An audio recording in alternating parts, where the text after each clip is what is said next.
Hello everyone and welcome to Monster Talks.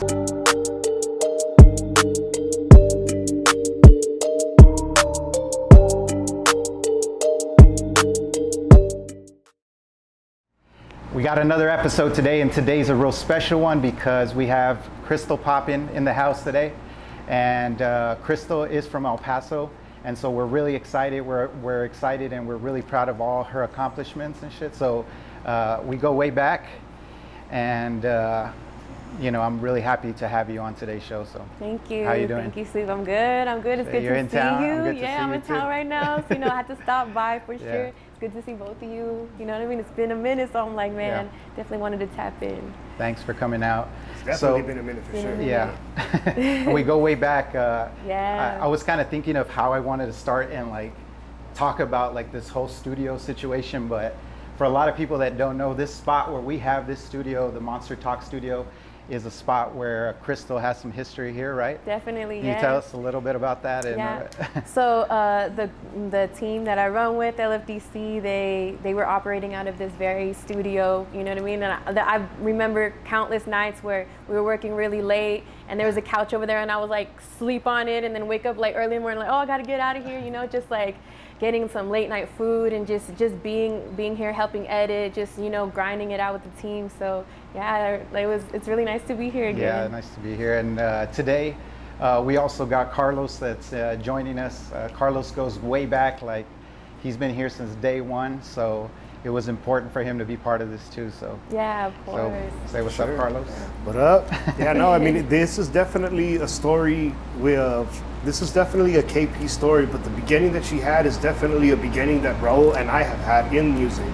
So we definitely wanted to be part of it, to be able to share her story, to be able to ask questions, because there's definite questions that I know people do want to know. Yeah. There's definitely history, and we feel really proud of everything. Like I said, just looking back, we were talking about it earlier, and we're like what KP's accomplished, is what nobody else has accomplished here in town. So shit, props for that, and we're really proud of you for that. So tell me, how did you get started in music, and what was your earliest So the way I got started, I would journal, as a really young kid in school and stuff, and I would just put my feelings out on the notebook, and I was always writing just because I was really antisocial growing up, and it was really hard for me to make friends, and I would be really anxious in group settings and stuff, so I didn't know how to communicate with people very well, you know what I mean? So I would just write. I even started to draw just because I wanted to, that's how I expressed myself. And then as I got into high school, my journaling just started turning into raps. And I didn't even know, it was oh, I'm rapping now. It just kind of happened, And then I always loved hip hop. My mom was a hip hop head, my family, my aunts that I lived with most of my life, they were into hip hop too. And I just grew up loving hip hop, And so. Did anybody else spit or do music, play instruments or anything like that in your house? Well, I think I probably get it from my dad, because my dad, he was in love with music, and he was always around people who made music, like DJs and stuff. Yeah. And he has this box, it's one of my most prized possessions. He has a big box of cassette tapes that he made, Well, he also bought a lot of them, but a lot of them he mixed himself. He would record it on the radio, or his DJ homies would give him a mix, and he would tell him what songs he wanted. He even recorded stuff from the New York radios and stuff. He would record those sessions, so you'd hear the radio DJs talking and stuff, and I'm like, what? This is from New York. So he was very hip hop head, you know what I mean? Some of those mixes were the rawest mixes, right? Where you can record over a tape and shit, and then the fucking tape with overdubbing. And then you'd be like, where did that come from? It had an extra song from somewhere. Yeah, just definitely. recorded on it, a random ass song on it. And then it's funny because even a commercial would come in, you know what I mean? And then he'd turn it off, and you can hear he turned it off. But I think I get that musical inclination from him for sure, because other than that, my family just loves listening to music. Yeah. No one really played instruments. I did violin in 5th grade. Yeah. But nothing, after 5th grade, I didn't go back to it. But I just knew that I loved music. And I was so crazy how I just kind of found it, It kind of found me in a way. And after high school, I just started like I rapped at a party one time. Yeah. That's really how it started. Like I rapped at a party one time, and then it was just like I was around rappers after that day, and then I started getting in the studio, and then one thing led to another, and then someone reached out. His name is Cass, and Cass he saw me on Facebook. Someone posted one of my songs, like one of my first songs, and he told one of his cousins, I believe it's his cousin, and he was like, hey, tell her I have a studio if she wants to come record sometime. And then one thing led to another, and then I'm in his studio and we're recording, you know, like music, and I'm learning all this stuff because I didn't really know like how to rap. I didn't even think like I want to be a rapper, you know, like I just kind of like I just liked it. And I was in that studio all the time. I would take 2 buses to get to his house, and it would take me 4 hours to get to his house. And shouts out to Cass. Shouts out to Cass. Shouts out to Cass. Yeah. Man, he's the one that I feel like helped me develop into like he taught me. He was like, this is how you can write, and then he's like structure and like rhyme scheme. Like he's the one that really like he was like my first real teacher in rap. And just like, man, for real. But it all sparked from one party. Yeah. Just one. And what made you get up there? Like, what were you like, fuck it, I'm just going to get up there? I was having 2 drinks and I was feeling myself. It wasn't the first time I did it either. Like, I did it really, really like lightly here and there, whatever. But this one party, there was just a big cipher going on, you know what I mean? And I had this rhyme, and I was like, I memorized it.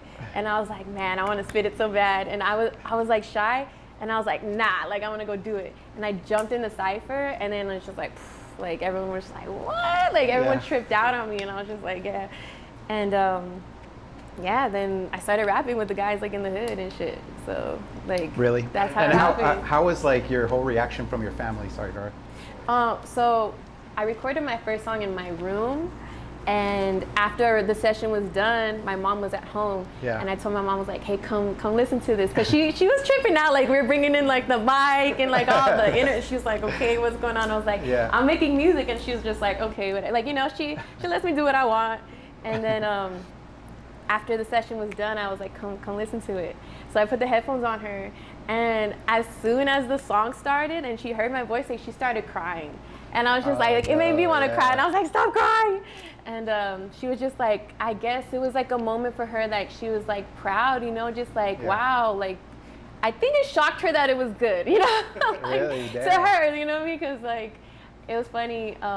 I ended up showing that same song to like my aunt, and then she listened to it and she was like, wow, I thought it was gonna suck. That's what she told me. And I was like, thank you for being honest. Like, I'll take it.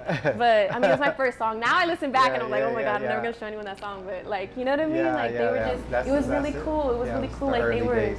And you tracked that song, or Cass tracked that song? No, that was before Cass. That's when I was just like, you know, like rapping with the guys in the hood and stuff. Okay. Like, who recorded you though at that time? So it was this group called Powerhouse. Yeah, so that was like the first group that I started rapping with. And then shortly after I started rapping with them, Cass found me. And I was like, you know, I want to take this more serious. Yeah. So then that's when I just like that's when I was like Cass's student after that. And with him, I made my first song, like I feel like my first legit song called Supernova. And that's the first like music video I put out, was like after that. And that's the song I recorded with Cass. That's dope. How far from the party when you decided to rap to that first video? How much time was that in between? It was probably a year, honestly. Yeah, it was probably a year of me like going to the studio, like kind of like finding my voice, because you're weird on the mic at first, you know? Like it's so weird to hear your voice. It's so weird to hear like you like trying to come up with like your flow and stuff. But it was probably like a year of me really like developing and writing and like kind of finding like my voice and stuff, and then I recorded my first music It was video. like early on too, probably when Pro Tools was really early on. Yeah. You know, around that time, maybe with probably Pro Tools 5, Pro Tools 6, right? But it was still early on where the technology wasn't 100% there, but yeah, it was cool, you know, like you'd do it. So, For sure. and so your mom was really proud of you during that moment, and she was like, so at that point, what started happening next that took you to like, okay, like did you start working on an album, or you know, what was the next? I was making a bunch of songs, and then after I did Supernova, in that same studio with Cass, I started meeting the other guys that would go to that studio, Yeah. which was Tobias Brown, but he's 3 a.m. now, and Mikey Shout out Cloud. to 3 a.m. Yeah, shout out to 3 a.m. Yeah. And Mikey Cloud. So I Shout would out always Mike run Cloud. into these guys. I was always running into them in the studio, and I'd be like, okay, my session's out, like over, like kill it. You know, we didn't even know each other. Really? And then after a while, we started sitting in on each other's sessions. Yeah. So like, say my session was about to start and his was about to finish, like he'd be like, can I kick it? And I'd be like, yeah, for sure, like whatever. So he'd stay, and then he like listen to the way I'm doing. I listened to what Mikey was doing, like vice versa. And then one day, Mikey, I didn't have a car, you know, I was taking buses to the studio. He had a car. And then I was like, can you give me a ride home today? And he was just like, yeah, for sure. So he gave me a ride home one time, and then he was cruising. He was like, hey, like, I have this idea. And I'm like, what? Like, tell me. And he was like, I want to make a group. And I'm like, okay. He's like, I want to call it Live from the Corner. And like, the way he's presenting it to me, right? If you know Mikey, he's a goofy guy, right? Yeah. So he's being For all sure. goofy. He's like, I want to call it Live from the Corner. It's going to be called LFDC. And I'm like, all right, I like it. You know, like the corner of Texas, like El Paso. And I was like, cool. And he's like, you want to be in it?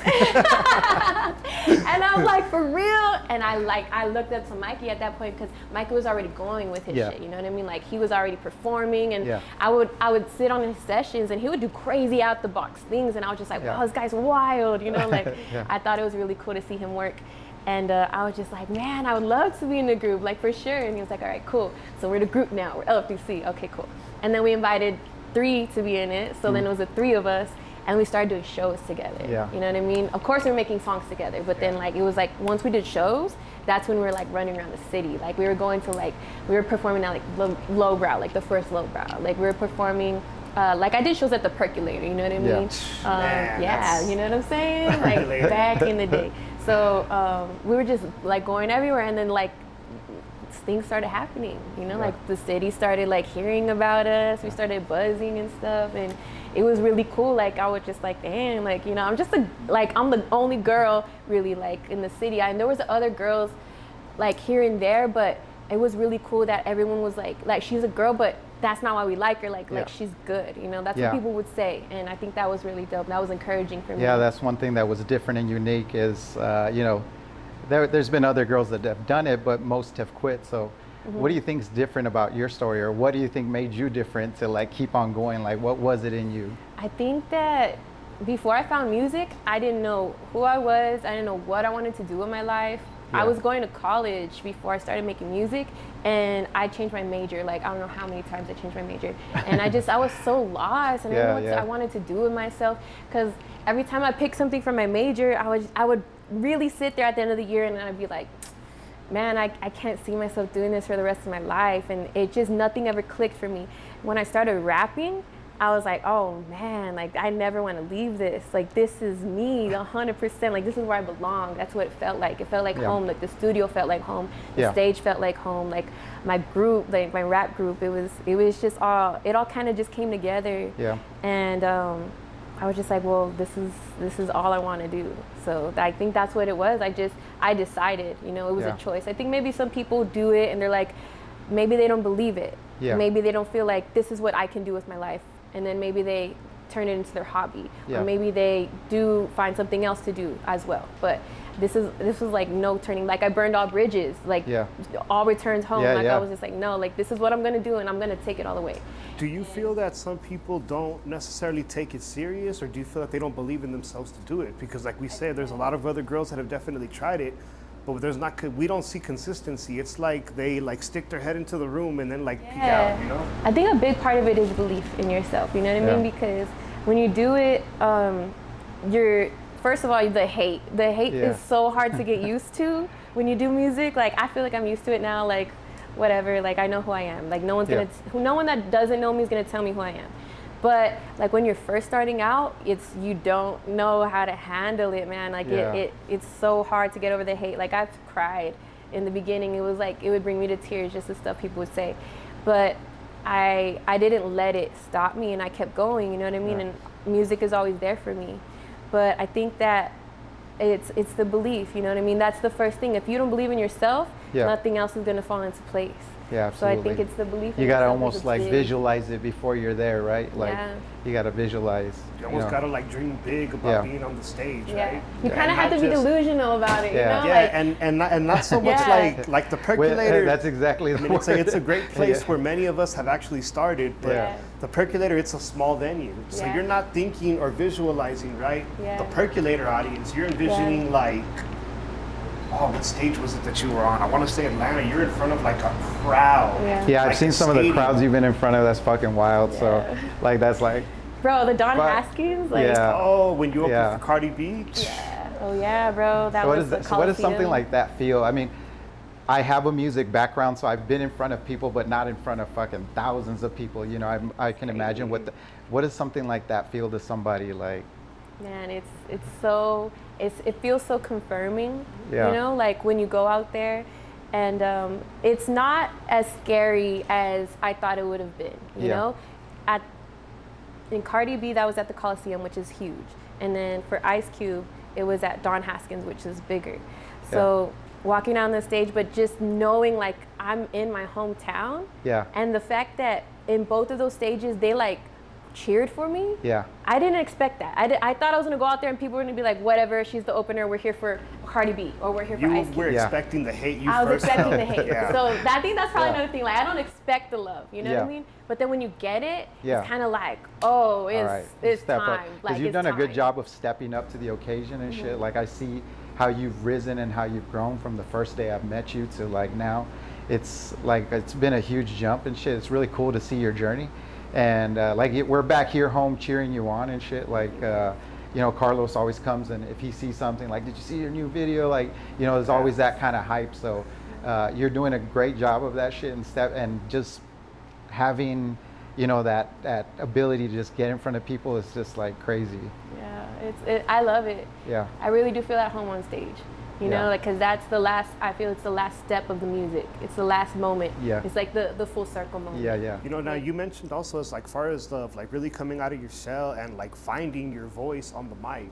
How do you feel like when you met Be Real, knowing that he had a struggle like that of trying to find his voice, and his voice is, I mean, it's very unique. He had to go through a lot of times, a lot of like the hate dealing with that. Yeah. I mean, how do you relate to him with that as far as being able to find your voice? Because his is a very unique. He has a very unique story when it comes to the voice. How were you able to find yours? I think it was just a lot of practice, a lot of trying new things. Like you're throwing things at the wall constantly. You know what I mean? To this day, I feel like even though I have like that KP sound that Yeah. like, you know, I do, Yeah, but yeah. I still feel like it's You're going still to, honing it. Yeah, You're still I'm always getting sharpening there. that. Exactly. Yeah, yeah, I know exactly. exactly. Yeah. Yeah, That's and what I you're feel not it like is. quite like you're like, all right, I got something here, but I gotta Yeah. keep like maybe if I put some of this in it, you know. Yeah. How long did it take for you to not feel shy anymore in front of the mic? To not feel shy in the mic. Like, Yeah, I mean, I've been off and on recording for the last 15 years and stuff, and still there are times when I go in and I think I'm good, and then I come back out and listen to it, and it's like, oh, I still sound shy.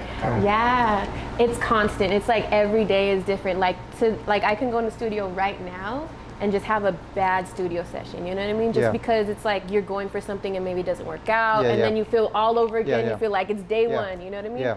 But that's good that you say that because I think that tenacity, it's like just in business and trying to do anything, you're gonna have those bad days that you're just gonna have to get through it, and you'll have the good days where it just comes together. It's like magic. It's like, man, Yeah. I'm the greatest thing. Like, exactly. You know, and I've had those Yeah, sessions where yeah. it's like I'm just like floating in the. Yeah. Then there's like a bunch of people there where I'm like, man, there's a bunch of people here and I'm gonna be embarrassed, but then I kill it and I'm Yeah, just like. yeah.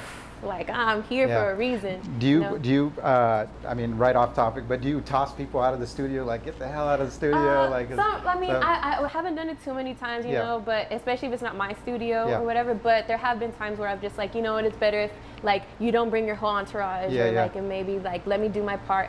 But for the most part, I think that you have to learn how to work with people around, you know, Yeah, yeah. because maybe one day you're gonna be in a session with someone you really like look up to, Yeah. and they're gonna have a bunch of people around like Yeah, that aren't yeah, yeah. necessarily True, there for true. music, you know. True, Maybe true. someone's just drinking and chilling, Yeah. and it's like their homie from back in the day. Yeah. Like you got to be able to deliver in those situations. Yeah. So I started like not caring who was in the that's session. good. That's really good. That's actually really good to have because my mentality would be to like, you're coming here to work, don't bring the entourage, but if it's not your studio, you can't really say that. Exactly. Yeah. Yeah, and you just gotta deliver. You gotta step up, and that just that helps you that growth and shit. Yeah, for sure. You have to, because you never know. You never know. And I think that also like getting used to that can make you better as well. For sure.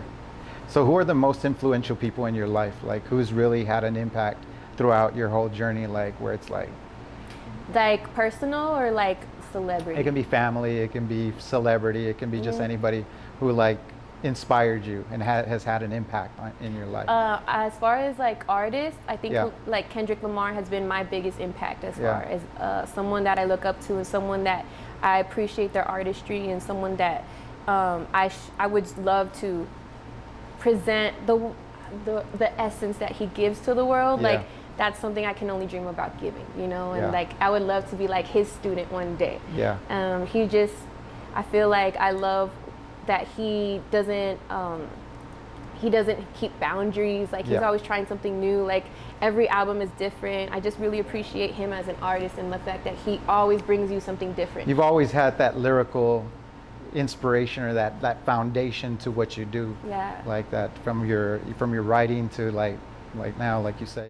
And you were saying that like you would journal stuff and it would turn into a rap. Did it start out as poetry that you were writing when you would journal in? Yeah, when I started rhyming, it was poetry. I really don't even think, like when I spit on that cipher, that was like a poem, you know what I mean? Like, cause I never thought like I'm a rapper or this is a rap, for real. Like it was just like, cause I was like super depressive kid, you know what I mean? Like, and I started drinking really young and like I was a bad kid, you know what I mean? But, so I'd get home, you know, like from a party and stuff, and then I'd be all in my feelings, and then I'd just start like either typing it out, writing it out, like tears on the page, you know what I mean? Just letting it out, because that's the only thing I knew. That's the only way I knew how. And I think they were poems. I was a little more poetic, I feel, when I started, and now that I feel that I'm like shaping my sound, like the way I rap, the things I rap about and stuff, I've turned it more into something like where generally people can digest it, you know, and have fun with it.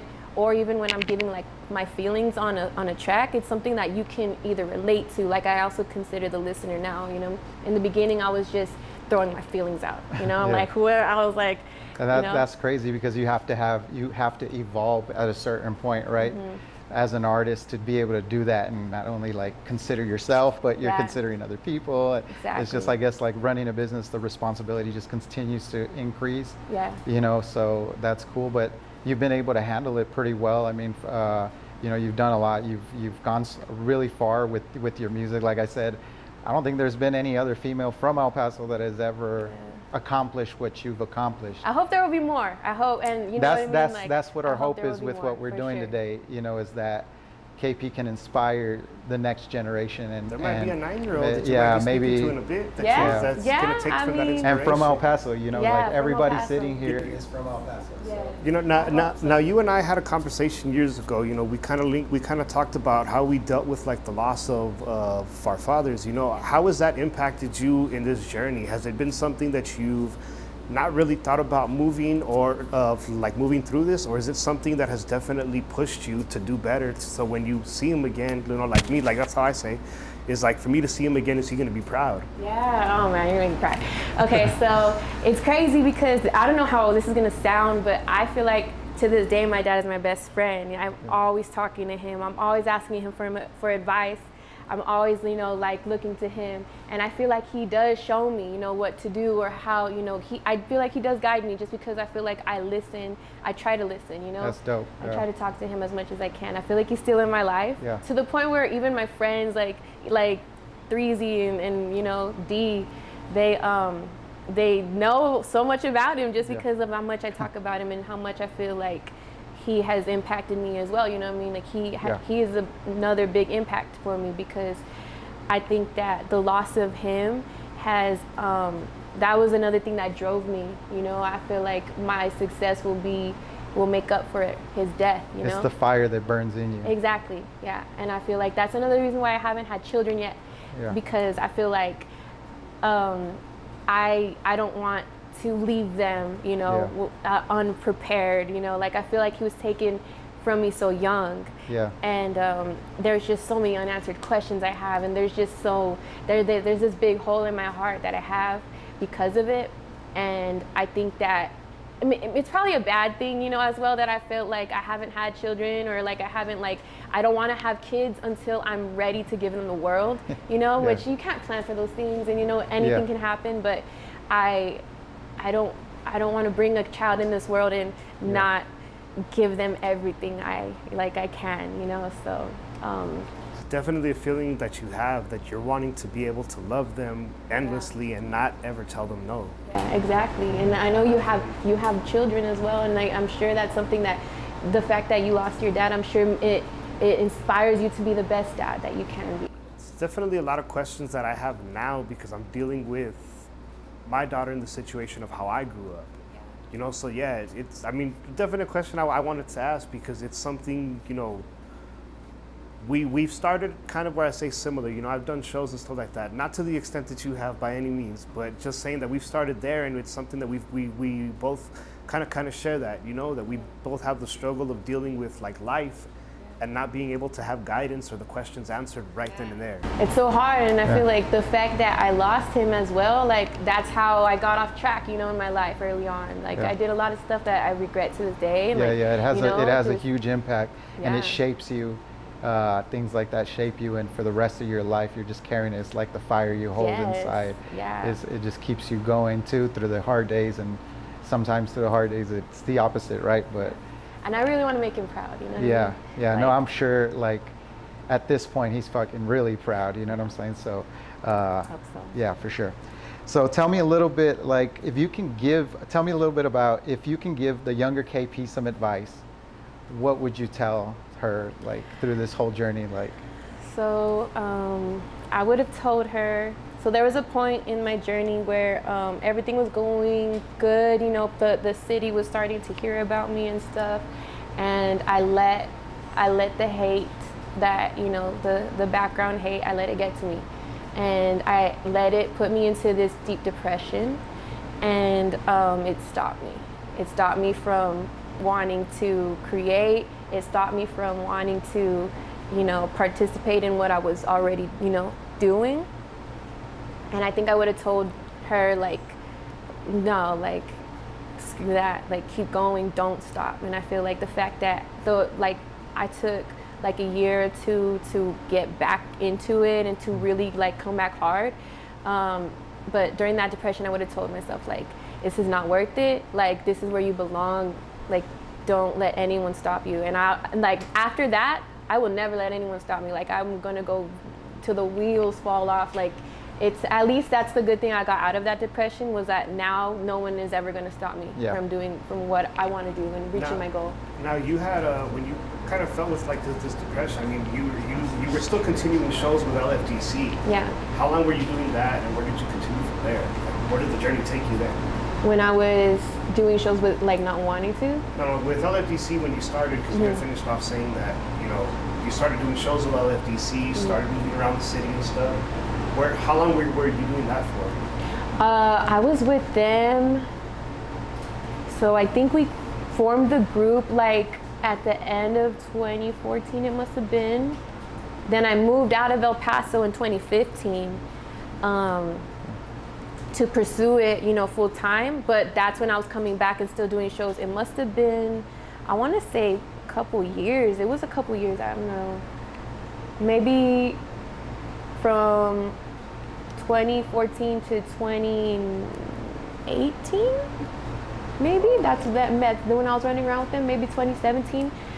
That's when we were, like, running around the city, like, you know, doing Neon Desert. We did like 3 Neon Deserts, you know? Yeah. And the last one we did, we got to the big stage, and I was like, oh, like, we got the big stage, you know? Like, the stage that Future It's definitely performed been like a step, right? Like a step at a time and stuff. And what a lot of people don't know is, like, you actually hit the road, just got in a, you know, you guys got the honey whip, and you guys started just traveling around the U.S. and stuff like that. And I think that's like when I was like, all right, they're serious about that shit. We tend to be a community that we don't support until the person's already doing something. After they put in the years of work, For You know what I mean? How have you dealt with the lack of support from within the community at the very beginning? I think I just always felt like they would come around eventually. Yeah. You know what I mean? Like, I didn't let it get me down. I didn't let it stop me. You know, I didn't let it be like, oh, well, the city is not all the way behind me. But,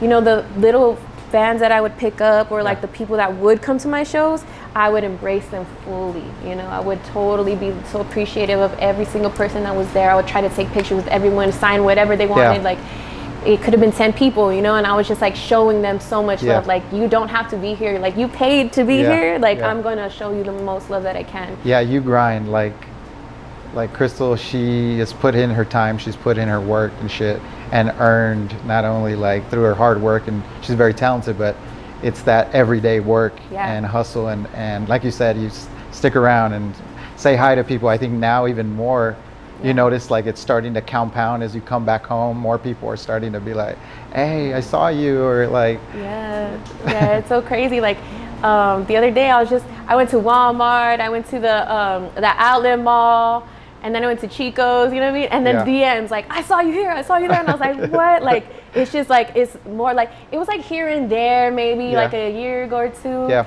And it's like everywhere I went, someone saw me, and I was just like, oh, like it's. I'm noticing even more female support for you. Like, you know what I'm saying? Yes, so which I'm glad. Because females, I feel like they want to support someone that they can look up to, or they want to, like, you know, be like a role model or something like that, especially if they have kids, you know what I mean? So the fact that, like, if a woman wants to support me, or like finds inspiration in me, oh man, like I so love that. What if like somebody that's trying to get in this game, this right now, you know, 8, 9, maybe 12-year-old that's looking and getting inspired in music, like, what are your words for her, or what are your words for that person? I would say the very first and most important thing is find your sound and work on your craft. That's probably like forget about social media, forget about shows, forget about, you know, all of that. Like, work on the music, because at the end of the day, that's what's going to take you far. You know what I mean? It doesn't matter if you go viral and you get 1 million followers in one day. If you don't have the music to back you up, they'll forget about you tomorrow. You know, so work on your craft, because your craft is always the strongest thing you can fall back on. Like, say you lose your account, you know what I mean? What are you gonna do? Like, how are you gonna get those followers back? Like, it's the music. It's the music is the most important thing. And I think that's something that I focused on as well. I think that at the beginning, I feel like I wasn't gaining traction quick enough, or like people were saying like, oh, you haven't blown up yet. I mean, to this day, but at the end of the day, I was always in the studio working on my craft. And I think that's the most important thing. It's the strongest tool you can have in your toolbox. So especially if you're 12 or you're really young, like even if you're in high school, like, or whatever, like, work on your craft, like sharpen your skill, because that'll take you the furthest, for sure. Yeah, definitely. And you were gonna ask a question, Carlos? I want to follow, because like you had brought up the honey whip a couple minutes ago. You know, as far as like the honey whip, where's it at right now? Because I mean, there's times that I would see D, and like I would ask him, yo, so where's that? We got it in Atlanta right now. I'm like, Atlanta? Y'all back in EP?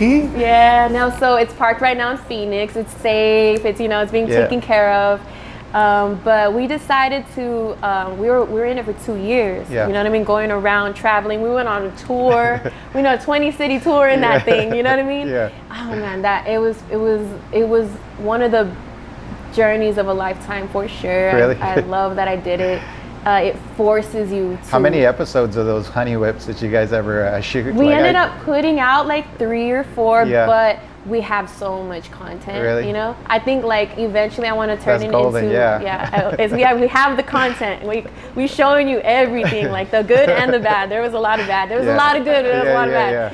But I would love to turn it into a documentary one day, and then maybe like sell it to Netflix or something. Honestly, that would be something good, because that honey whip, I mean, the trailer that you guys like shot, there's a certain section in or a certain part that I would always reference back because I would always trip out on the effect that D did.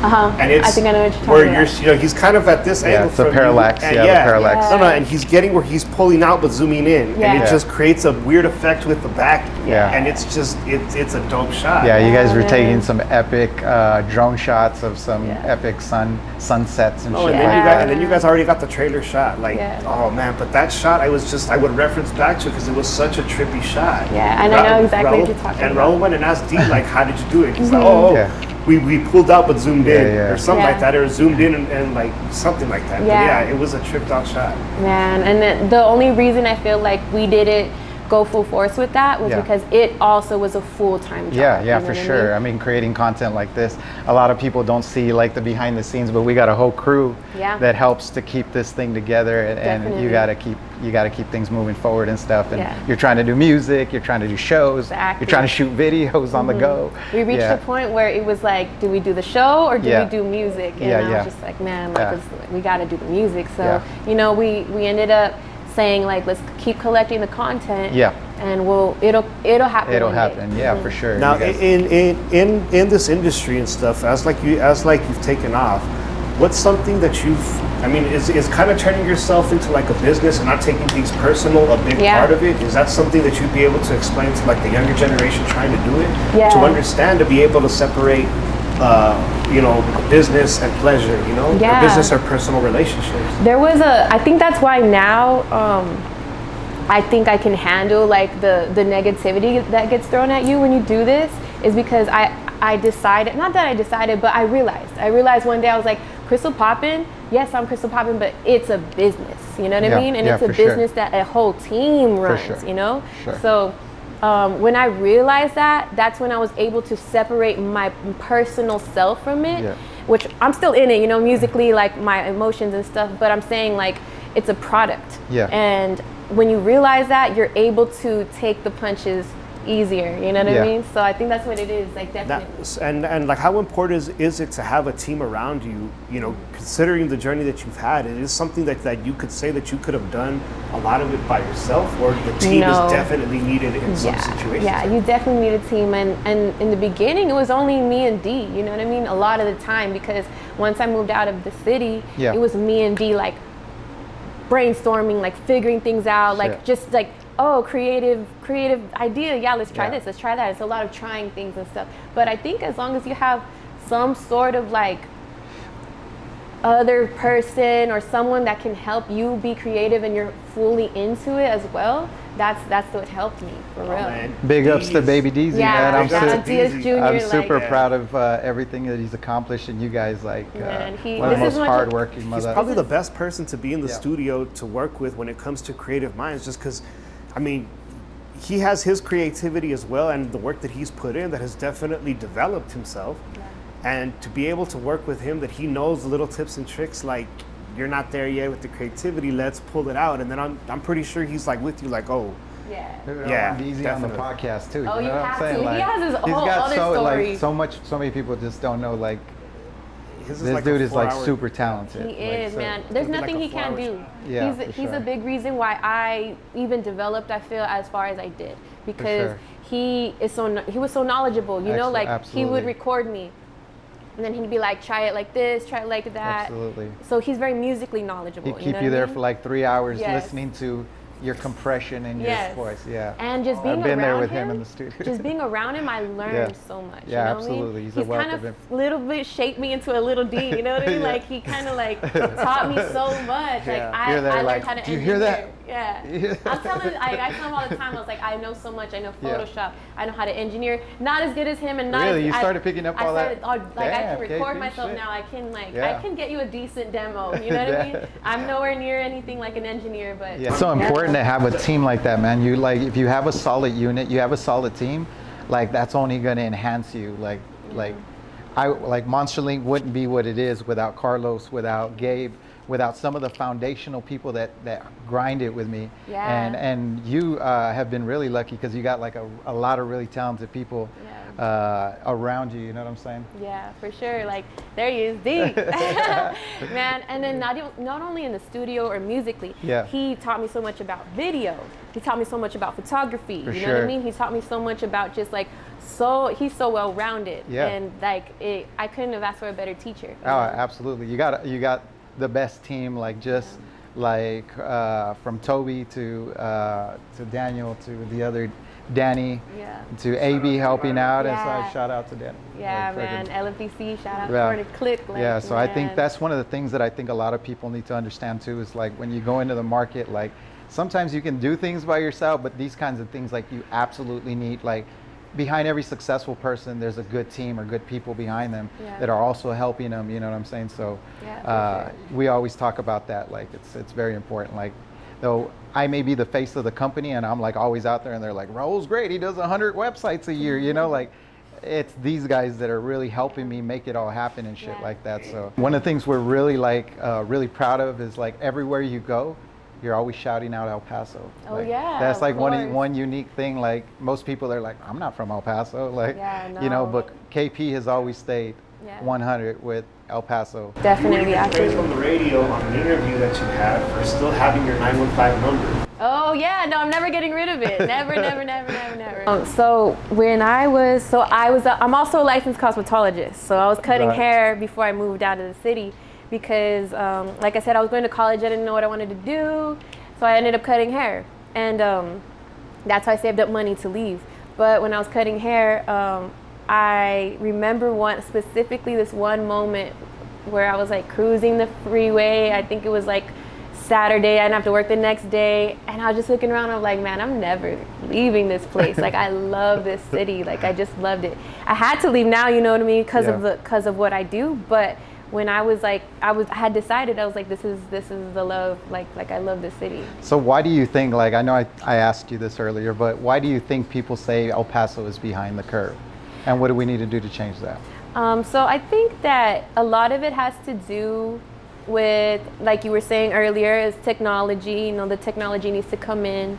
A lot of that needs to happen for us to evolve. Yeah. I think that another thing is, it's not, a lot of people don't leave the city and explore. Yeah. I'm not even having to move, even Yeah. just travel, you know, like a lot of my own family hasn't even left the city, and I think that you guys need to explore and like go see what's out there. Like, you don't gotta move, but go see the world, you know what I mean? Travel, go. Even some people have never been to Rio Doso, Yeah. you know? So I'm just like, it's like, go see what's out there and then bring that back, you know? And I feel like that's what I do. That's what I try to do. Like, whatever I've learned in Atlanta, like whatever I learned in Vegas or anywhere else, like I try to bring it back somehow. And I think that's another thing, is like people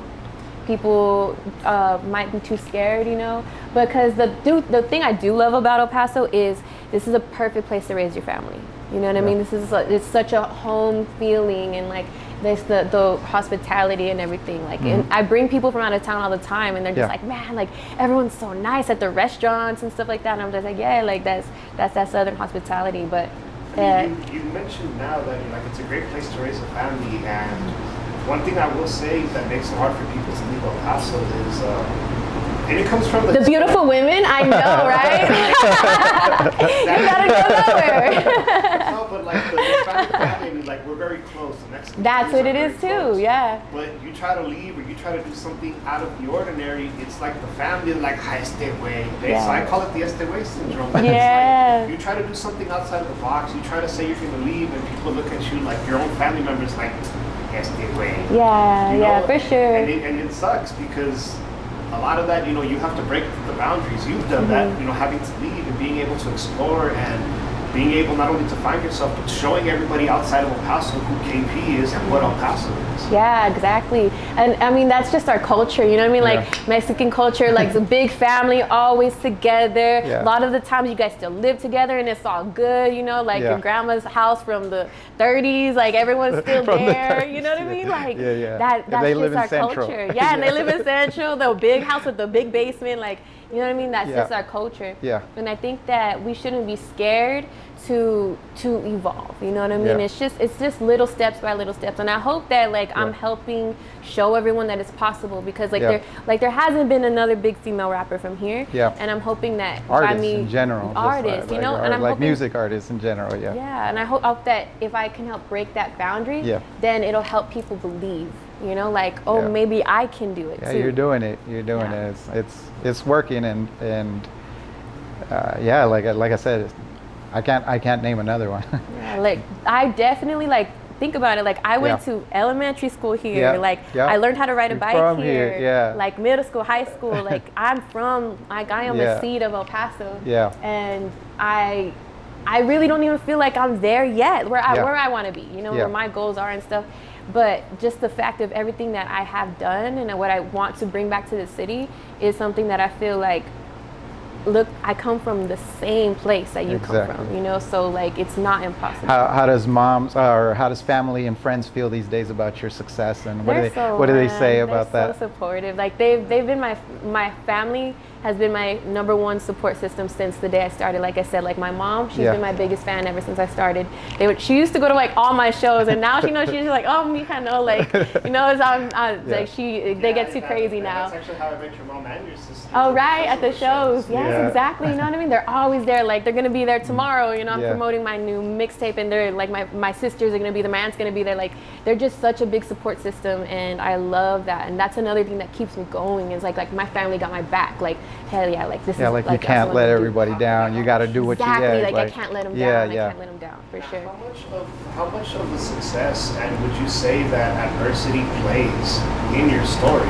And not just in your story, but in any story in general. You know, on one of your tracks you say, I think it's on it's the last verse of Hot Sauce, where they like the way you end it. They stole all my shit from my whip or something but now my tank got 5%. Yeah. I'm investing. Yeah. I remember and you say that on it. I remember that Yep. story of when the stuff got stolen and stuff. Yeah, I got robbed. Yeah, I was so robbed. Where in Central? Nah, in Tijuana, actually. Oh shit! Oh yeah, yeah. I I remember. Yeah. Window These Ugly got his- style, yeah. DZ big got his time. laptop snagged and Yeah. everything, huh? Cameras, My laptop, my Oh, music, my shit. lyrics, all my clothes, all my makeup. Like I Yeah. went on a trip. Like I Yeah, brought all yeah. my stuff, and I was expecting to continue writing out there, and they took all my stuff, and it was so hard. It was so hard to bounce back from that, because especially it was in the beginning. You know, I Yeah. wasn't really generating music money or anything like that, and this was all I was doing. So that really sucked. But the fact that like when I made Raw Gold Honey, the album, and so I was doing Hot Sauce, I was just like, damn, like, you know what? Like things have turned around since I remember that time, you know? Yeah. Yeah, and I mean, how much would you say that, like, how much would you say that has been a part to who KP is now? Oh, Because big time. like, where would things be had that not have happened? I would have been like, you it not taught have me a been lot. sorry, right? I would have been a little more naive, you know what I mean? Like, cause the fact that I left all my stuff in the car in the first place, you know, like, I didn't think the world would hurt me, you Yeah. know. But now I'm a little more cautious. I Yeah. move a little more, like where I don't trust so easily anymore. Yeah. And I think it had to happen, you know, because especially I'm in these cities with a bunch of people that I've never met or that Yeah. don't know me, you know. Like it's like I was in the underground scene in a lot of these cities, and like it's not. I definitely met people who might have wanted to swindle me in some way, or like, you know, hey, I got a studio over here, you know, like, and I'm not so trustworthy after that, you know. It definitely taught me it helped me for sure. And now I never leave anything in the car, so. Now, how has it helped? I mean, you did mention where people are saying, oh, I got the studio over here. How do you feel that it's helped you, like, business-wise? Like, had that not have happened, how would some of these business deals that, like, you have done, how would you think that would have changed? Like, how would I, like, what do you mean exactly? So, had that not have happened to you, how would some of these business deals, how do you think that it would have changed how you would have handled it? Like if you would have if you never been I through that. probably would have yeah. just listened to anything anyone told me, Yeah. you know? Like, I definitely feel that I probably would have just been like, oh yeah, like you're talking that talk, like, oh, Yeah. you must be right.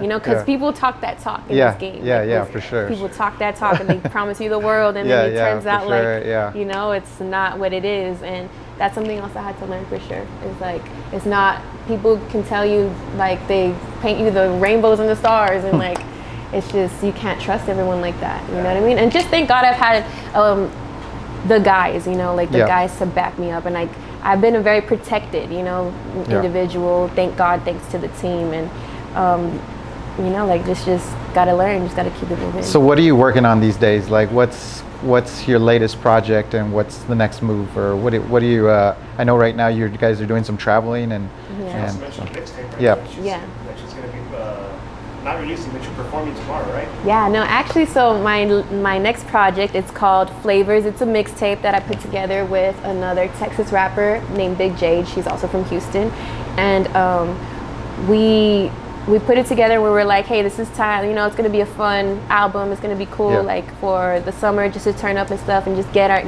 things bubbling again. I haven't dropped anything since 2019, and then pandemic hit. You know what I mean? So I think this is the album that's like bringing me back from that.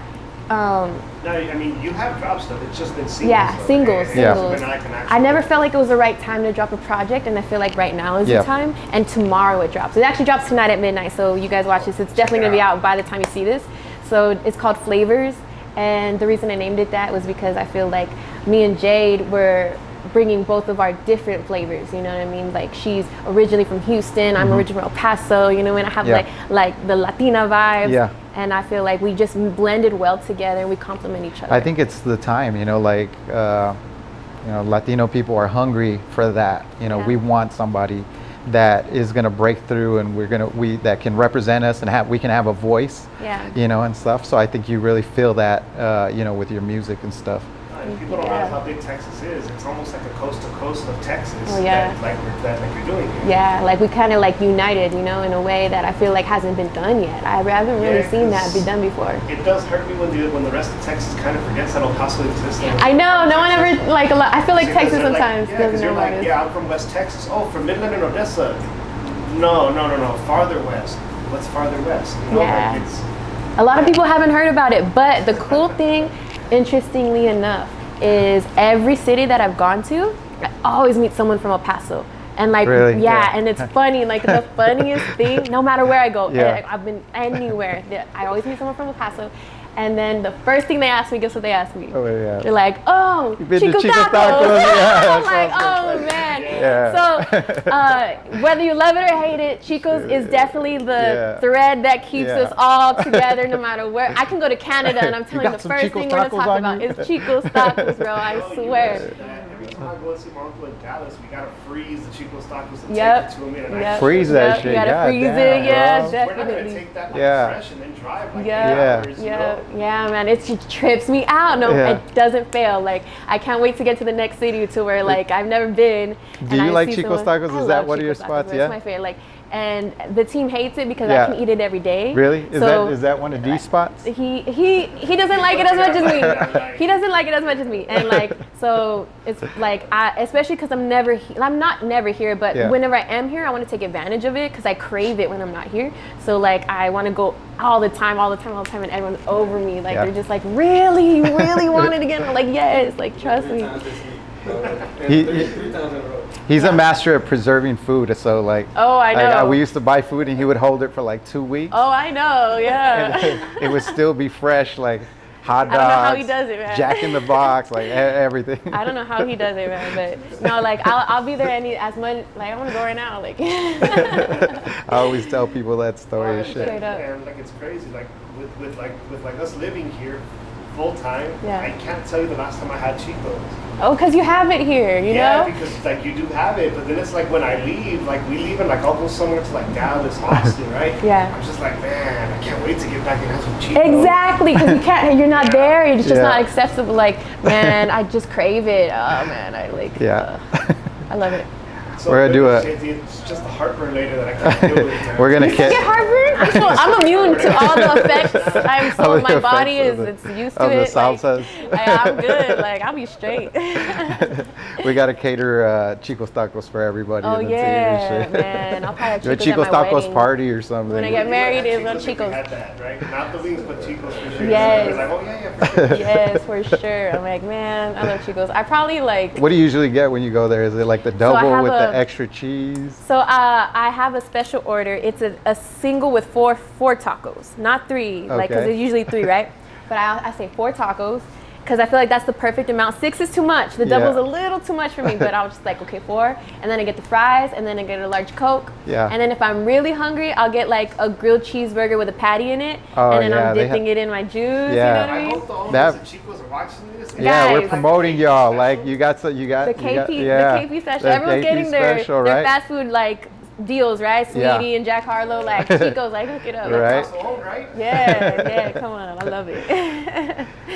So that's good. So you have been traveling for some time, doing things like. What's the craziest like experience that you had out? Like when you went out and you performed. Like what was the one that really hit you? Like wow. So it was during when I was in the Honey Whip, Yeah. and I was on tour with GT Garza, which was awesome.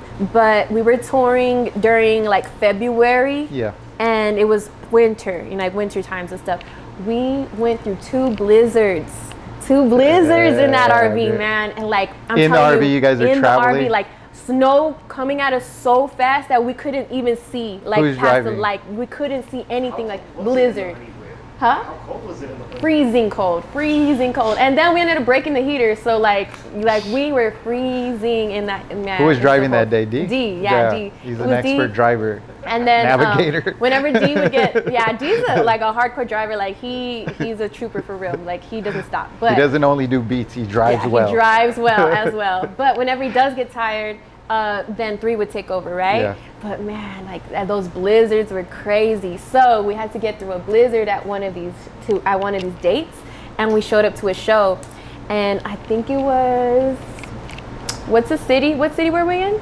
The crazy city. Yeah, after the blizzard. Colorado Springs. No, it wasn't Colorado Springs. Oh, it was north of New Mexico. Oh, it was a little town. Yeah. A little It's like ash fire or something. No, like that. Liberal Angel fire. liberal Kansas. Okay, so I want to shout out liberal Kansas because there's also raza there. Like it's Yeah. agricultural city and stuff, and like agricultural town. And we pulled up to the venue, and it looks real small. And I'm like, man, we just beat a blizzard to get here, and ain't nobody coming out. Like I was just like, man, I'm just gonna do my, whatever. I'm gonna come out. I'm still gonna perform well, but I'm not expecting anyone to be there. It's ice on the floor, and the whole it feels like the whole city was in that crowd. Like it was packed wall to wall. And we turned up, man. We turned Liberal up so Kansas, big. in Liberal Kansas, yeah. They came out, they showed out. Like we turned up, we partied, and it felt like everyone like from 18 to 40 must have been there in that crowd. Like for real, it was really cool, and everyone showed love, and we partied with them. It was really dope. One of the things I think is really cool that you did, just because I grew up in the whole era where Texas hip hop was like really taking off, was you worked with Bun B. What was that like? Oh man, that was really cool. Like the whole time, I feel like I was in shock most of the time, Yeah. So I wasn't really like a ball of energy. I was just Yeah. kind of like, wow, like in awe the whole time. And the only thing that I really wanted to do was deliver, you Yeah. know. So like we were there, and then I met him, and he was super humble, super nice. You Yeah. know, like he just I heard a lot about you, and I was just like, oh my god, like, oh man, it was cool. That's And just gotta be a crazy feeling to me. Man. Like a part of UGK. yeah, I know. Like I was And just you're like, there, no you're like way. in there in Houston, and that you're part of the movement. Yeah. Your name's being included with a lot of the bigger names that have been doing it for a long Forever, time you and know what I stuff. mean? And like that's What are some of the business tactics that you've learned working with Bun B and GT Garza? Man, those are both people that definitely taught me a lot, for sure. Yeah, because 3 was mentioning that, or not 3, D was mentioning that like GT Garza, from the moment he wakes up to the moment he goes to sleep, So- he's just rapping. all That day. man raps. He raps. He doesn't stop. He doesn't stop rapping. It felt like I made it because I was Yeah. like, damn, like not only is like the homegirl with him, like I'm gonna be able to meet him. Yeah. So I took a picture with him and I told him, I was like, man, you don't know how great this feeling is right now. To somebody that I've like heard, listening to for like the last 10 years, and to see you now with like the homie, like shit, man, it's Man, fucking that's dope. Yeah, it Crazy. means a lot. It means a lot for the city and shit, and the long road, because I think that road has even through D's journey, it was like 5 to 10 years before that he Yeah. was like honing in his craft, and how it just the worlds came together and people came together. And I think that's important, that we have to work together, you know, in some senses to get things done. Definitely. And you know, those people around you can have an impact, and you guys can change the game. You guys can make shit happen. So we're super proud of you in that aspect. Thank you. Like with the GT Garza, he's very much learned how to brand himself. Yeah. What were some things that you learned from him going in? Because you were already kind of branding yourself, but then when you got with him, what did you take away from him that brought you to the next level? I think a big thing was consistency, and then being consistent with the fan, especially because you can tell like he's had fans like, you know, that have been rocking with him for so long, and I think a big part of that is his like ability to just keep feeding them and making sure that he's there for you guys. You know, he never forgets about his fans, and that's another thing that I took in for sure. His drive is something that I admire, and like I feel he instilled that in me. You know, like I don't have it as much as he does, but like I'm telling you, I want to strive to be there one day. Yeah. You know, like another thing he taught me was that collaboration is important. You know what I mean? Because he not only collaborated with me and helped me like get my pen game up. I see him always bringing people to his home studio and like dropping verses, like, you know, that grind, that hustle, he has that. And I learned that from him as well. Another thing is that he is also humble. Like he is so humble, like, and generous. Like he's a humble, generous person, and he has so much to like offer. And that's something that I feel like, wow, like whenever I have the means to, like, I would love to give back as much as he does. You know what I mean? He wants to build this legacy, and I think he's well on his way to do so. Man, he's just an overall just amazing artist, and I really think that I want people to start giving him his flowers, because he's someone that I feel has been a big part of the Houston scene. He's hit the radio there. You know what I mean? Like he's someone like, man, and his show is crazy too. Like How much do you think what's something that you've seen out there like in the music scene that you wish El Paso had compared to there? He was mentioning to me one time about like beat makers. Yeah. It's like just there, it's just crazy. Here in El Paso, you get beat makers that are kind of scared to even give you a track. That's what it is. And then it's over there. It's like, dude, they'll send you a USB or give you a link to thousands of beats. Unity and collaboration. Yeah, people are so attached to their work. They're like, Yeah. man, if I give her this, they're gonna blow up without me. And No. you know, it's like, no, it's gonna take a lot more than that. You know. The collaboration is Yeah. constant in Houston. Yeah. Consistently constant. If every musician in El Paso just came together and just started like jumping on each other's stuff, beat makers as well. They'd make noise as a collective. El Paso would come up so crazy. Like it's right there. But everyone, I feel like a lot of the times in El Paso feels like I gotta do it myself. I gotta do it myself. And like I feel like I hope that I'm living proof that you can't do it yourself. I would not be here right now if I tried to do it myself. You know what I mean? And I'm also willing to collaborate with people who I feel are also working hard. Yeah, absolutely. You know? Another thing that I am gonna say is like I'm not willing to just give out my free work for someone who isn't trying to go get it, or they're like kicking on the couch like, oh, I decided to rap yesterday and Krystall Poppin doesn't want to give me a free feature. Like F her, you know, like I don't agree with that either. Yeah, you know? absolutely. We definitely like. I'm sure you guys get hit up like that a lot. Yeah, no, I get that all the time, and I get yelled at because I don't want to just give my work out like that. But like whenever I see someone like grinding and they're about it, like I would love to be a part of it. Absolutely. You know? Like one thing that you mentioned was like about legacy, and that's something with Monster Inc. that Raul has always talked about. You know, and like at this point now, we've already established our name, and I mean, like I could show you some things on the internet that, like, you know, when you type in Monster Inc. marketing on to Google, you're gonna see ads that are people running against our name. So we're already established. We have other agencies doing that, Oh, you know. wow. But it's a part of the game, though. Yeah, for sure. You know, Comes but with it. it's now at that point we were established. This is no longer about a money thing for us. It's about legacy, being able to push El Paso forward. You're talking about us not having technology and like tech jobs in general, and us being able to push that forward to hopefully getting, you know, being able to work with these other agencies at some point in our legacy. But being able to push El Paso forward is something that we need to like all do. Unity, It's right? unity, man. I feel like that's what it is. It's a big part of it, and that's the first step that we need to take that we haven't taken. Yeah, for sure. Yeah, and if the city's going to build an IT team, they better have Carlos on it. Exactly, You know what I'm exactly. saying? Like, you know what I'm saying? Like there has to. it ain't complete until Carlos is with it. It's Whether not it's- credible if I'm not on the team. Whether it's tech, whether it's music, Yeah. whether it's restaurants, whether you know what I mean. Yeah. Like it's unity. It's unity. It's coming For together, sure, it's guys. coming together, and we've been able to work with each other and put our, you know, like it's hard in the game, you know, like No, it's, I've been in the music game. It's very difficult to work and agree with other people because they got their own mission. Like I got a label. Yeah. no, and it's also one thing that like I could say, like where I had asked you earlier, being able to separate business from personal, you know. There have been definite times that Bro and I have may not seen eye to eye on a certain situation, but we've understood that it's business and have not let it affect our personal. And that's Personally, you can't and take that's business personal. and that's something very hard. But one thing I've learned early on is it's not when it comes to money, because that's what business is going to be about money. Is that when you got money, or when it comes to the topic of money, you have no friends. You have to be able to separate that from personal. Yeah. Granted, some people may not be able to do that, so it does hurt. You know, personal may hurt business, business may hurt personal, but it's something very difficult. But if you can separate the two, you're able to keep relationships and still be able to continue business. And you keep your sanity. Yeah. You know what I mean? Yeah. Like if you're able to separate what they're talking or trying to attack or whatever on your business and like look at it from the outside, then you don't soak in all that in, you know? That's something, like I said, like I had to learn because it was killing me inside. That negativity. Like I just let it hit me, like I let it hit my heart.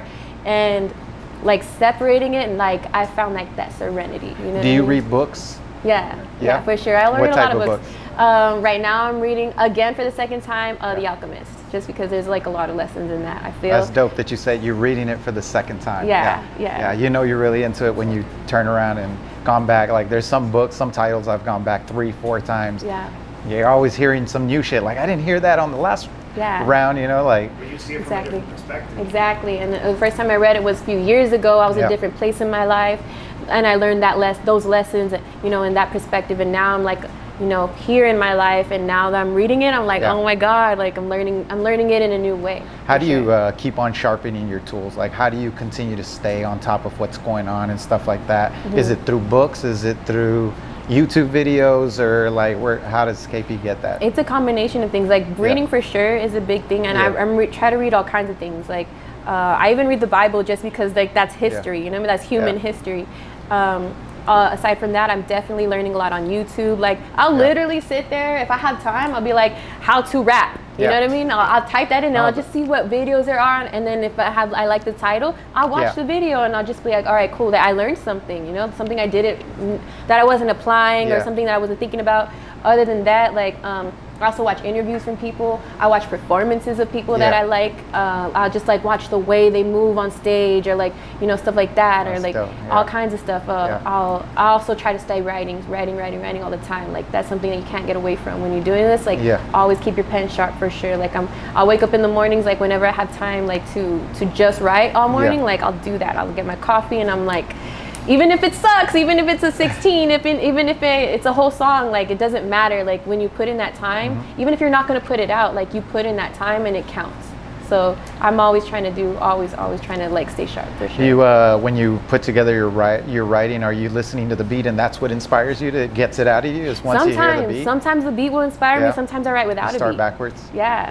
Sometimes I'll let the beat tell me what needs to be said, or I see what the beat wants and I give it the opposite. You know what I mean? Or like sometimes I would put no beat. I'll just put like a metronome and I'll try to like just come up with a flow. That's you know what I crazy. mean? With just a metronome.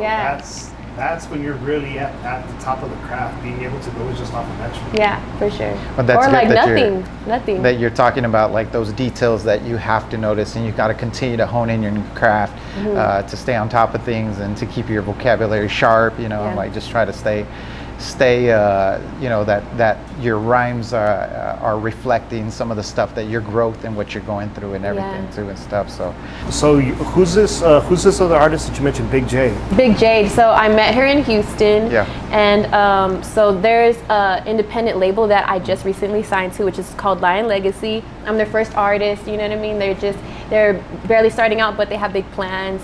And when they met me, they were just like, we would love for you to be our first artist. So I was just like, yeah, I would love that. And it's been going really good. And through them, I'm also working with other management as well, like hand in hand with D. And they introduced me to Big Jade. They're also managing Big Jade. Oh, and gotcha. me and her, like the first day we met, like we really like meshed, you know what I mean? She was really cool. And she ended up getting a beat the day we met. She was like, do you like this beat? She's like, let's jump on it. You know what I mean? Just, there's that kind of vibe. Yeah. And she was really cool. So when they suggested, like our management was like, you guys should make a tape together. I think it'd be really cool. You're both females, you know, you bring different elements. I think it would be really dope. And I was like, yeah, let's do it. And then we just ended up making the whole tape within like, I want to say less than a month. It was a couple weeks actually. Like you guys were definitely vibing there. yeah, Wow. for sure. Yeah. We were in the studio all day, every day. You know what I That's mean? beautiful So, when that happens and it just comes together like that and stuff. So, Yeah, it was so cool. you guys did a whole album? Yeah, so it's an EP. It's like, well, I'm calling it a mixtape because we flipped a lot of songs, you know what I mean? And it's 7 songs. And I think that it's just like, it's that boom, like, let's get it started. Like, let's get it going. So I wanted to definitely bring this now, especially because like I said, I haven't put out a project since 2019. So I was like, all right, it's time to get the party started. This is also like, I really love stage. I really love performing, and I love getting the crowd energized and hype. And I was like, I want music that I can like get everyone like pumped up and stuff. So this is definitely that project for sure. Another cool little thing about it is I was able to get Lil Kiki on it, which is also, he was a Houston legend. Shout out to Lil Kiki, like, man, it was so dope working with you. We got him on a song, so it was really cool. That's dope. You know, I can't wait to hear the whole album because you blew me away, and I called you after I heard Raw Gold Honey. I remember. And I was telling you how, like, I was already expecting you to hit a high bar, but you literally, like, blew that away. So I'm really excited to hear this one to see how far you're going to blow me more away, you know? It's cool. And then it's only 7 songs because I didn't want to do a whole thing. Like I said, you know, I'm trying to come back from the whole pandemic shit. But I definitely got way more music like coming on the way. It's already like in the tuck, ready to come out. Like I can't wait for all that stuff to come out, all my solo stuff. But let's have fun in the summer right now. Like let's turn up. It's not just for girls, like it's for guys. I always tell people like this is for the baddies and the bosses. So if you're a baddie inside, like this is for you. Or if you're a boss, you like making money, like hustling, you like, you know, like getting it, like this is definitely for you too. Like this is not lending to just the women. So I want everyone to know that. So definitely give it a try. Like don't be scared that it's 2 women. Like anyone can listen to this album for sure. Yeah, no, I've noticed that like in this last couple of songs or last series of songs that you've gotten like more about your hustle and more about doing things like that. And you know, that's something that's a little bit different because of our culture, you know, because we're very reserved. We're taught not to be very flamboyant about things that we're doing. But I think, you know, like I feel your confidence, and that's a relief. And for me, like we need that kind of music for us people that are out here hustling and doing what we got to do. We need that kind of stuff because it's a breath of air, and like I said, it's recognizable. You know, we can relate to you. And so that's why I really like that you're moving in that direction. And I think Carlos always talks about that too, like, oh, KP's like lyrical with this, but you know, like he's very like he nerds out on it. I mean, hardcore. Because I know KP from like day one, and I know what you've brought. Like, you know, where I went back on the question about if the journal was poetry was because, like, I know that it was poetry. You know, I just wanted you to, like, you know, to kind of not really correct it, but to say it wasn't journal, it was poetry. I know you can bring that lyrical game. And you definitely have brought it. Raw Gold Honey, I could tell you blew me away. And I'm waiting for like the day that you come and like just decide to do like a straight hip hop and just murder everybody. Oh yeah, no, that's coming. Carlos wants to That's bring back the coming. live KP, the one coming. that's coming with a live band. Oh, like- and she's coming. She's ready. Like he would tell you, bro. Oh for man, real. no, Yeah, I know that you live really band. enjoy It's that. just the start. Like Yeah. this project is just like, you know what? Like Yeah. here we are. You know, like let's make some noise. You know what I mean? Like I just thank everyone that has ever tuned in, anyone that has ever like given me a chance. Even the haters, like even when the haters like oh, like I didn't like this song, and I'm just like, Yeah. hey, Cool, you thank you for listen. listening. Yeah, Thank you for giving me exactly. that chance. You know what I mean? Just like anybody that has supported. I really appreciate it for real because you don't have to. You don't have to be here, you know, and you are. So And it's very big of you to actually say, you know, that like if they're giving you negative feedback and you're like, hey, well, thank you for listening. At least. yeah, thank you for like you don't. You know, like if you don't care, like you won't. But they cared a little bit. You I know? mean, they cared enough to tell you how they felt. Exactly. Yeah. Exactly. So I mean, whatever. I'll take it. Yeah.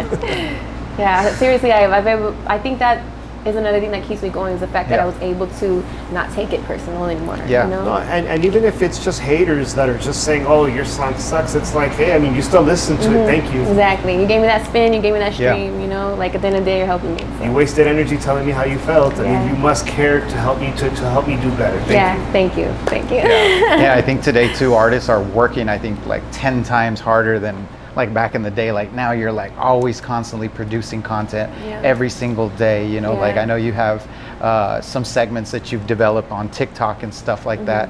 Talk to me a little bit about that whole process and everything. How does that process come together? Is it just something that's like fluid and So at TikTok in the beginning, I was having a hard time because I didn't want to just do dances. You know what Yeah. I mean? I was like, I rap. Like I'm not just trying to make a viral dance. Yeah. But then I ended up thinking like, well, what if I just tell people how I feel? You know what I mean? So then I made a series called Honesty Time, Yeah. and I was just kind of like telling people like little truths about me, and I think that Yeah. really resonated with people. Yeah, for And sure. now what I'm doing is, so everyone would kind of tell me like, you don't have a niche. Like, what's your niche? Yeah. So I was just like, in my house I had this pink ski mask laying Yeah, around, yeah. and I was just like, I'm gonna throw this on and I'm Yeah. gonna show everyone what I do. You know, Yeah. like Honesty Time is cool, and like kind of showing you guys what I do behind the scenes is cool. But I rap.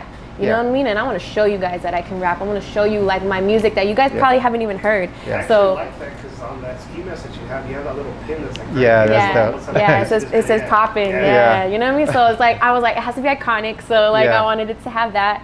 But now I'm just rapping with the mask Yeah. on, and it's something that I feel like you guys are gonna hear me rap. Like if you're on this page, like you're gonna hear my music, and that's what I'm doing right now. That's for sure. dope. Yeah, That's and dope. I think that it's cool and it's crazy because I think that the fact that people see something recognizable Yeah. throughout the videos, like I'm starting to get followers now that I wasn't necessarily getting at the This is beginning. on TikTok. On TikTok, Yeah, yeah. yeah. So Like, follow me on follow TikTok you. because I'm gonna be rapping my ass off on there, like Yeah. for sure. Like Krystall especially, Poppin, right? yeah, Krystall Poppin, KrystallPoppin. Yeah, and where can people find the album? I know that you've got a couple of places that you're dropping it, but where is like the main place that you would want people to check you out? So the main place I think that I want people to check it out is Spotify, but I know a lot of people don't like have Spotify as well. But if Yeah. you Apple Music and Spotify, those are the two ones. Like it's either or. Yeah. Another thing that I feel like I want to encourage people to do is purchase it. It's $6.99. Yeah. And it helps me so much. Not even for my pocket, just to help the album reach the charts. You know, like Yeah. to show the industry people are willing to spend $1 on her. Yeah. You know what I mean? So if people in the industry can see that just helps an independent artist so much. Like I won't even see that money, honestly. That I won't see that $6.99. It takes so much for it to just reach me. But Yeah. if you do that, like that just propels me forward so much, because I think one purchase is like 1,200 streams. You know what I mean? Oh, nice. So like if you guys have $7 laying Yeah. around, like go ahead and You guys purchase go the support Krystall, especially you people from El Paso. Like go Yeah. support Krystall.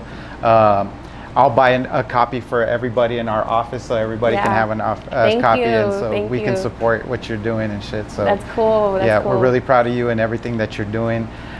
So now that you've gone through this and you've learned so much, like, do you feel like at this point, like you have a lot of business experience as far as like you're a brand, your Yeah. name is a brand. Yeah, for You've sure. basically been running your business for the last 5-6 years and Yeah. stuff. So like, And really, honestly, you've been living the American dream because you're your own boss, right? Yeah. You really create your own destiny. How does that feel to you? That feels amazing. That feels so good to wake up and know that I determine how the day goes. You know what I mean? Yeah. I determine how we're gonna make money today.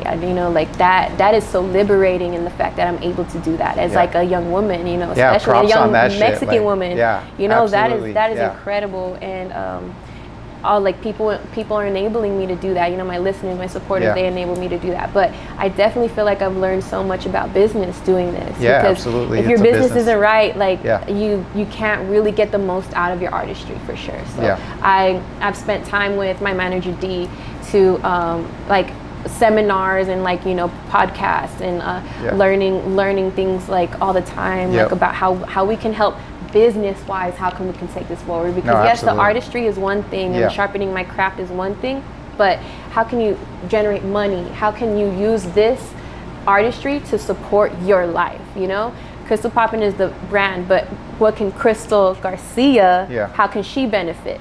How is she gonna live? How is her legacy gonna grow? So that's the way I also separate it too. It's like Krystall Poppin is gonna help Krystall Garcia become rich. You know what I mean? How can people from El Paso support Krystall Poppin? How can they, like, what are the things that you would like for them to do? Like subscribe, so there's the free things, of course. It's subscribing, it's following, liking, commenting, sharing. Those are all the free things that someone can do that means so much, like, to any business. But especially, an independent artist, that's something that I feel like that if you can't give anything, like those are the things that really help me out. Other than that, if you guys do have a few dollars, that you can like support, you can buy my merch, or you can buy the albums, or you can, just streaming. Streaming pays me little by little. It does. So like, how can people get the West Texas Loca shirts? The West Texas Loca. So hopefully by the time this is up, my my merch will be up. I'm launching it this Monday. I have T-shirts, I have sticker packs, and I have lollipops. So those are what I'm starting out with. I see that. It's really catchy, and I think that you do some shirts, man. Yeah, you mentioned the lollipops and stuff, and I look over, and my daughter's looking at me like, oh man, we gotta do some lollipops. I'm starting. Charlie's a big fan, and so Charlie came through. So she's been playing with the song that you have with Paulo de Anda on repeat. Oh that's the song that she's been playing. That's so cool, and I love that song. But like, that's how it is. Like, if you guys can check out my website, that's where I'll be selling my merch, and if you guys want to support me in that way, like that'll mean a lot to me. Other than that, come out to the shows. Your website is krystallpoppin.com? krystallpoppin.com, so you can like find everything there for sure. I'm launching this new clothing line, like merch line that I'm calling, I don't know what I'm calling it yet, but like I'm definitely gonna have an aesthetic like that goes together finally. I've always wanted to do it, and this shirt that I'm dropping is like the first one that you'll see like what I'm doing with this. So dude, I completely forgot, like this last year you also were involved like in a movie and stuff like that. So tell me about that, dude, because I was really excited to hear that you did that, and I think like I see you doing more of that. Man, acting was so fun. Like it was crazy because I didn't think, like, I was like, I've never acted before, and I don't know how I'm gonna do. I even told the directors, like, when we were on the phone talking about them casting me and stuff, I was like, hey, like, I've never acted before, and they're like, perfect. Like, we don't want actors on this cast. Like, everyone was a musician, ended up being everyone that was casted, and they're like, we just want people who are creatives and that we like to get along with and like have a look, and we feel like you'd be perfect. So I was like, all right, cool.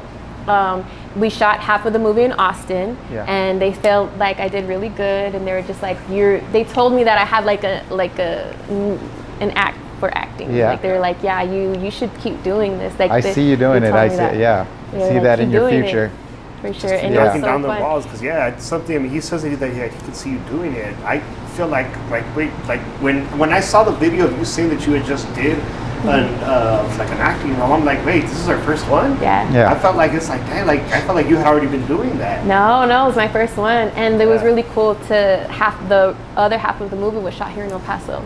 Oh, really? So, man, that was badass. I mean, you can't give us too much info on it, I know, but do we know anything the movie's as far not as out it yet, coming right? out? No, it's not out gonna yet. take some time to get I think it should be out early next year. Okay. So that's early 2023. And they're still like developing like everything, but I can't release too much about Yeah. it. But what I can say is that I was able to take the cast all around El Paso. I took them to Chico's Tacos. First of all, for sure, I took them to the Star. Like we took pictures on the mountain, like Yeah. for the whole like rollout and everything that they're gonna be doing and stuff. So Nice. I was kind of like their chauffeur, like around the city and Yeah. stuff. So that was really cool. Dang, that's gotta be like, I can't imagine what the feeling would be being able to do something that you were not necessarily aiming for, but you got to do. It's a big accomplishment. Yeah. And being able to bring people around to like the city and say, this, like the Star on the Mountain is so iconic. Yeah.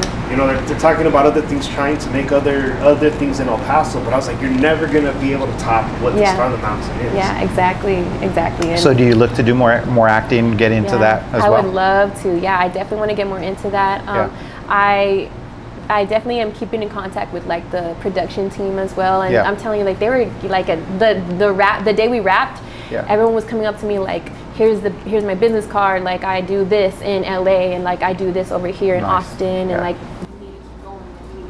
Sure. just like, man, thank you so much. So, and me and the director came really cool together. Like, she's also, is a female director. Oh, it's a female director. Female Oh, that's director. great. Yeah, That's she good. was. That's She good. Nice. Dope. she is so Catherine proper. Shout out to Catherine. Like, she really like embraced me and kind of like let me do my thing and kind of like find myself. And I think that it helped me become more comfortable.